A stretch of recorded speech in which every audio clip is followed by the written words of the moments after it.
রাজ্যে ডিমের যোগান বাড়াতে রাজ্য প্রাণী সম্পদ বিকাশ দপ্তরের উদ্যোগে নির্মিত হচ্ছে কমার্শিয়াল পোল্ট্রি ফার্ম।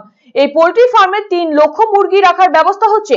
দৈনিক ডিম উৎপাদনের লক্ষ্যমাত্রা ধার্য করা হয়েছে 2,70,000।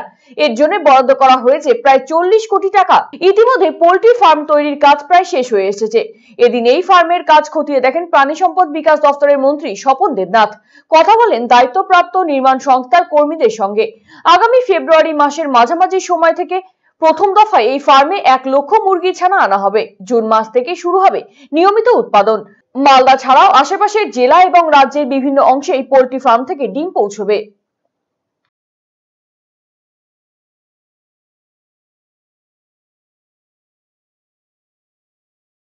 যে মালদায় এসেছিলেন, এই যে পানি সম্পদ যে এখানে যে ডিম উৎপাদন হবে সেই ডিম উৎপাদন কেন্দ্র ঘুরে দেখলেন, কি বলবেন এই বিষয়ে? দেখুন, এখানে আমাদের যে দপ্তর প্রাণী সম্পদ বিকাশ দপ্তর, এখানে 3 লক্ষ ডিম পাড়া মুরগি হবে। মানে একদিনের বাচ্চা থেকে 4 মাস পর ডিম দেওয়া শুরু হবে।